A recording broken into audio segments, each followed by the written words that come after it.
Hey, what's up, guys? Agamatsu here. Before the little interview starts, I just want to say that if you want to join the War Discord, link down in the description below. This is a very cool event, and there's a new one starting in just about 2 weeks, so get prepared. Anyway, let's jump into the actual video. Hey, what's up, guys? Agamatsu here, and I'm here with the creators themselves, so go ahead and introduce yourselves. My name is Chris. In game, my name is GAIA. It's nice to be here. I'm Zeke. I was Bonsi. I played Fish Solons on Road for a while. I'm Fallen Vase, Noah, and the house leader of Vase in game. So I gotta ask you guys, where did you guys originally get this idea to create like a huge ass house war, basically? Alrighty. Well, we first started with Rogue League. It was kind of like our server where we did tournaments for ultras, and we gave prizes and etc. But we wanted to take it to a new level, and we wanted to have everyone participate. So late at night, we were all thinking, "Hey, why isn't there like a big war going on?" And kind of led to the Great War, and we just set it up. I see.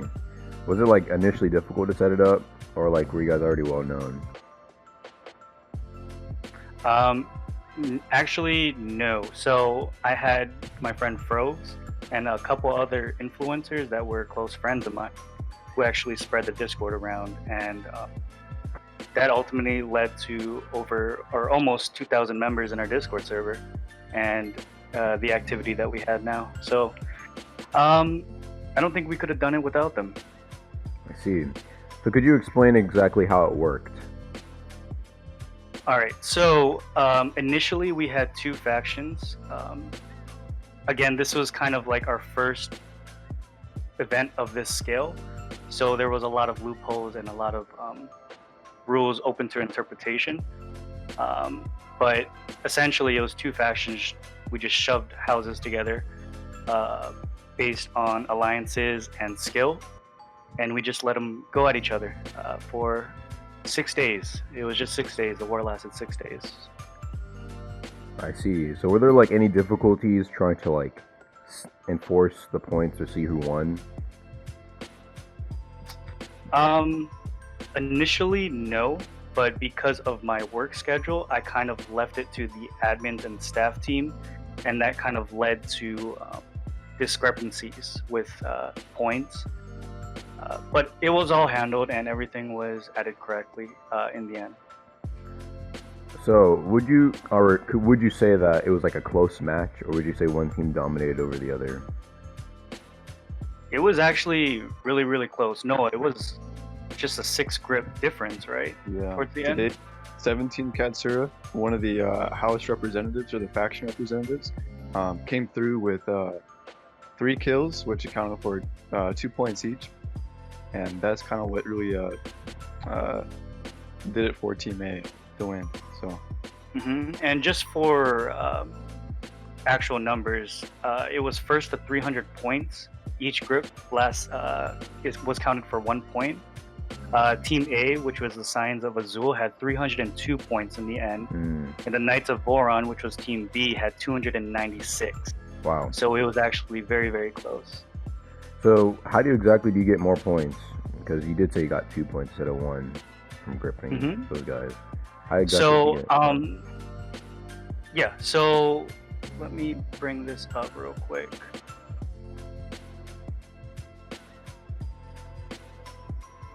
So we set up a point system where each grip, depending on your faction, would be counted as 1 point.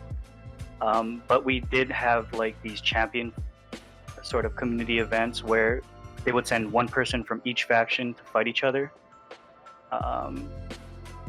And it would be worth more points. We also had representatives for each faction, and those people were worth more points if you were able to grip them. I see. So would you say the event was like pretty tame, or would you say was it toxic? What would you say? Honestly, no. Okay, so I would say that for the most part, both houses or both factions, all their houses within each faction were pretty respectful towards each other. sometimes I think a couple houses got at each other's necks. They were kind of disrespectful. They wanted to kill each other, but at the end of the day, everybody was decently respectful. Yeah. Well, yeah, that's the nature of Rogue, in my opinion. It's very competitive. It's either be killed or kill. So toxicity is bound to happen, but excessive toxicity, I don't believe that I've seen anyone be excessive toxic towards each other. It was actually the opposite. Factions who didn't even talk, or houses that didn't even talk to one another, were getting PDs for one another. They're hosting safes together, and we even had Wow. this one day of truce where everyone could restock on PDs and pots and etc. And people were in the same servers together from different factions, different houses, and they were all getting along pretty well. So yeah. Yeah, that's actually crazy. Whoa. In Rogue Lineage. Peace. Kind of crazy. Mm-hmm. So could you explain this new war then, since this one just ended? Yes. So knowing that over 602 people officially died in this first war, I'm going to give some time for people to restock on PDs, you know, do their stuff that they need to do in real life, because Rogue kind of takes that takes a lot of time, right? So we're hoping maybe 2 or 3 weeks, depending on the support from the spectators. But this new war, Noah has written a whole lore about this. He's better probably at explaining that lore if you wanted to hear that. But essentially, it's not going to be just two factions, because there was a problem with flooding in the first war, and we wanted to remedy that by installing 4 factions. So how it's going to work is there are going to be 4 factions, 4 houses in each faction, and they're going to be doing the same thing, grips, points, etc. But we're actually adding a new thing called an interactive map, and this is something Noah has drawn up. Each faction is going to have essentially 4 territories, and you can request wars to take over other kingdoms or factions' territories. And if your faction conquers all the territories, that is a victory condition, so that would mean they won the war. I see. But with 4 factions, wouldn't that be quite difficult and last quite a while? Yes, it's still in the works right now. Right now the victory conditions is totally conquering the interactive map or getting 300 points. I see. It's still very much in beta and subject to change. So if I was another faction, or let's say I was a faction leader and another faction challenged me, I could simply decline, right? If I think I wasn't ready yet, or I didn't want to fight them. So how we combated that is factions can send 4 war requests per week, right? And you can only deny 2 war requests per week. So there are going to be wars. If factions aren't ready for the war, then their territory will be taken regardless. I see. Alright, that makes sense. It's pretty good. So personally, which Thanks. side... oh, go ahead. No, go ahead. So personally, did you have a favorite side that you were rooting for, or were you just more neutral this whole event? Well, I actually don't play Rogue anymore, but I do have a lot of friends on both sides. I do have the house named Veas, so I guess you could say I lean more towards one side than the other. But in the end of the day, we have rules. The admin team is was very good.